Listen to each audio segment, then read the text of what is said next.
Tales Fantasy Dishes with Xira and Inell 1. Her ears were always tufted, he assumed, no matter the season. Most foxes naturally shed their extra fluff during the summer, but Xira's ears were imbued with the same poise as the rest of her. Poise was relative to the fluff on one's ears. He had no doubt she believed something like that. Inell paused, just a pause. He hesitated, one foot breaching the kitchen space, as he watched the shadow soldier crinkle her nose, ears twitching as she beheld the mess of half-scrubbed dishes in the sink. After expelling a full breath, going on 2 seconds, 3, Inell remembered to inhale. He felt guilty holding another bowl, another spoon, knowing well that he wasn't going to properly clean these ones either. Xira was in his clothes. No, she hadn't asked. It was part of Inell's job to read people, to assign them labels, ranking them purely on the basis of potential danger. It was a trait that remained in him, long after he'd been reassigned to investigative crimes, with corpses and missing purses and all manner of troublesome things.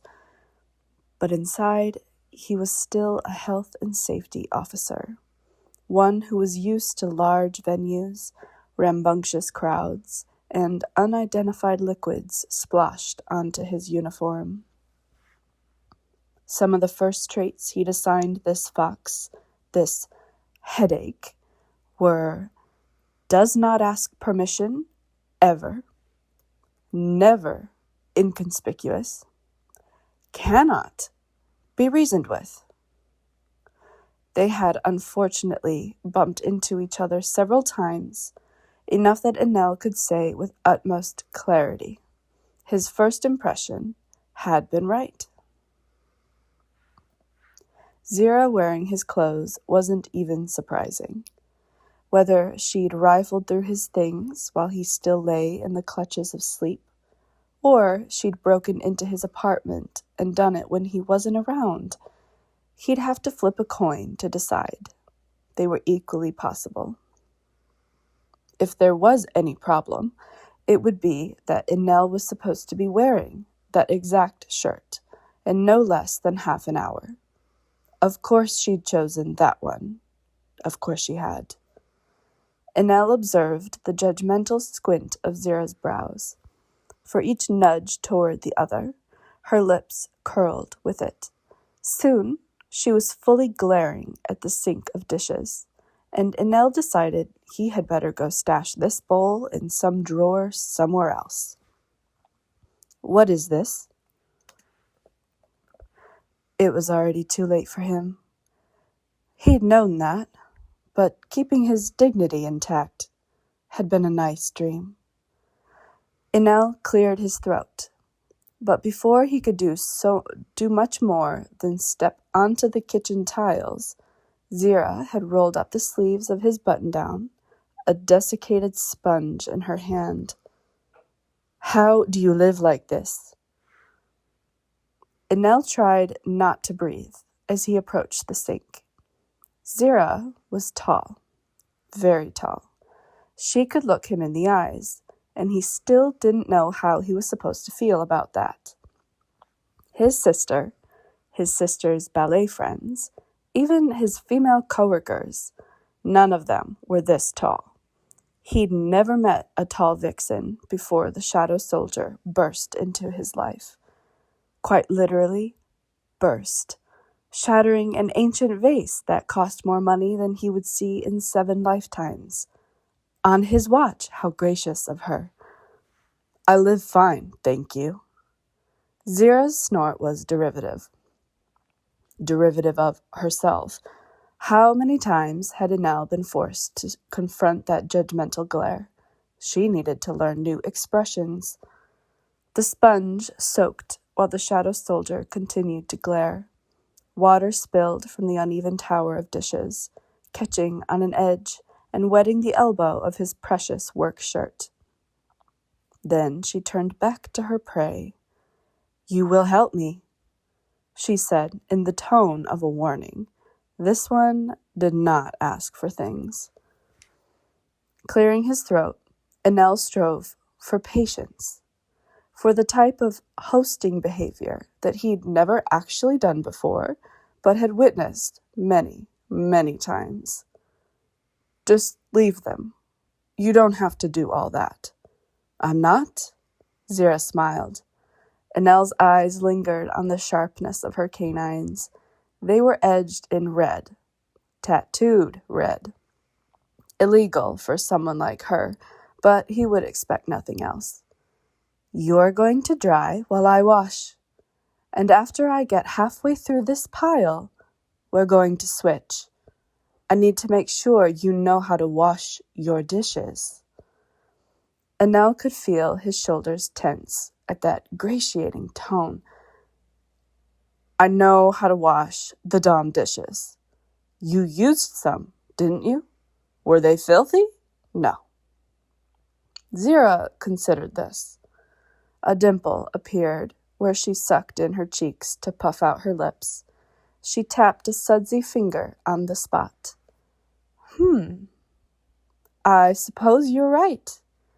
But what evidence do I have that you were the one who'd cleaned them?" "Because this is my kitchen." Xira began scrubbing, and before Inell understood what was happening, he had a towel in hand. Trying to keep up with the pace of a soldier trained in deception and assassination proved harder than Inell had really thought. It was stupid, he knew, but he was quite proud of his training for the police corps. Was she just trying to mess with him? Who could wash dishes this fast? How am I to know some other vixen didn't clean a few on her way out the door? Inell nearly faltered, and he hated that before his brain could catch up, his ears were already burning hot. Some other what? What? The braid that fell over her shoulders, nearly all the way down to her tail, changed colors. The hair on top of her head was pink, but as it grew out to the ends, it became this muddy orange color, almost as if the pink gradually leached out of it. It was decorated with shells and things that hadn't been there when he'd first met her. Xira, the shadow soldier, had been in his homeland for nearly 3 weeks, long enough for the street vendors to have convinced her to decorate her hair in a way that no fox from the Fire Clan ever did. He supposed there was that saying, when in the Water Clan and all that. How did the accessories even stay in? Inell had never thought about it. He'd elected to keep his hair free of the customary shells along the crown of his head. He'd even tried to cut his hair several times, but his mother had this way of pretending to die whenever he attempted it. He'd tried not telling her, too, but she'd still ended up at the barber's, keeled over in a chair. They'd compromised with the shelves. The fewer objects for a potential assailant to grab hold of, the better his peace of mind. He wasn't a safety officer anymore, but old habits die hard, maybe.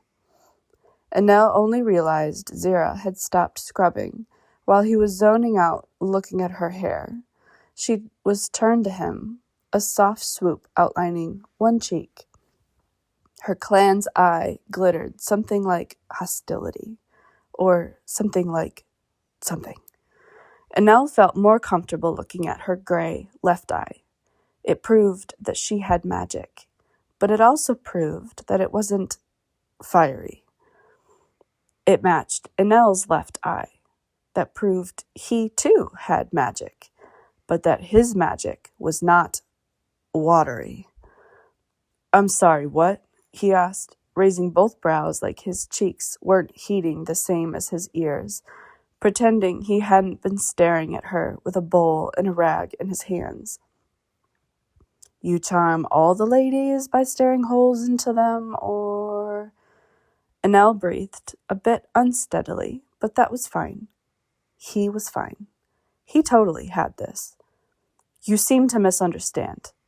Nobody's been in my apartment except for you. Not even my mother or sister.